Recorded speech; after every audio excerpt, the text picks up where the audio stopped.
matter, and I'm having such an exciting day. I flew in from Phoenix and I'm in Salt Lake City, and I've been doing a lot of filming with my business partner, Kristi, which some of you know. But I met somebody really fun and amazing today, and that's Kristi Frank, and I'm so glad that you're here. She's been here with our filming, and in case you don't know, she was actually on The Apprentice. What was that experience like for you? Oh my gosh, and I was on the first season of The Apprentice, which we like to say was crazy. We didn't even know if it was going to be a real TV show. We were.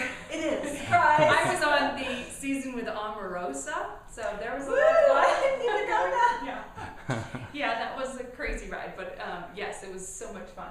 Okay, so I do a lot of coaching of women, and especially entrepreneurial women who are just beginning in their path. So if you could pick one or two principles, what would you share with them?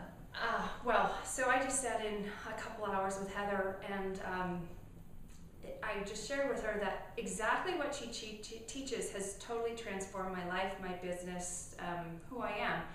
And I think as women, I don't mean to say this just specifically for women, but we have this vision of how we should be, how we should act, what a definition of a good girl is, and women and money, it's a very touchy situation. So something that you shared, that you always thought, women shouldn't make a lot of money, or we're not allowed to make a lot of money.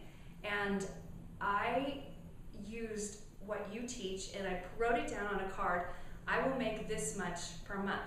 And I look back, this was only a couple years ago. I look back now, and to me, writing that number down on a piece of paper and saying it out loud in the morning and at night and just seeing it come into my life, I was so scared.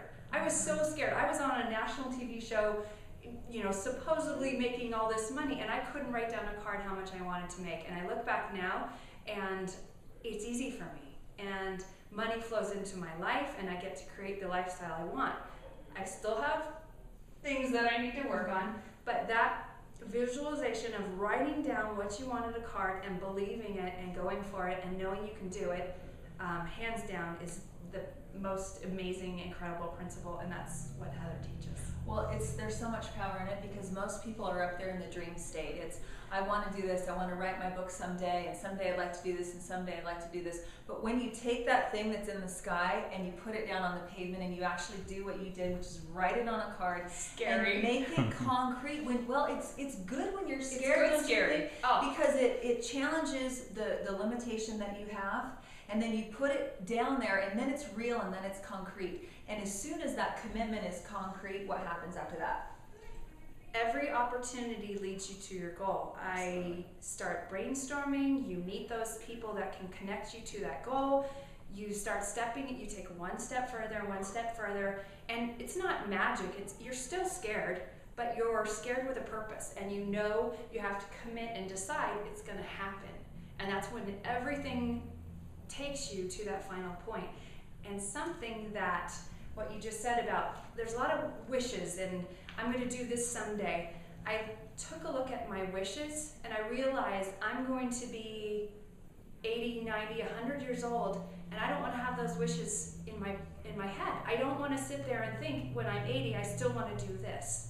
So those wishes will never go away until you do something with them. So take action. Absolutely. And so that's my challenge for you, is to keep the dreams that you have, but at some point it's time to get up off the couch and stop dreaming and put it on the pavement and get some action to it. So thank you so much. I'm so glad that you were here. And I have one burning question about Donald Trump. What does his hair really look like? I'm sorry. Okay, I start my speeches with, do you want to know the two questions I'm always asked? What does Donald Trump's hair look like, and is Omarosa really such a...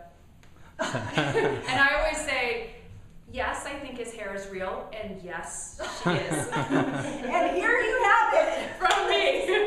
Thanks so much for being here, everyone. Have a great day. Talk to you soon.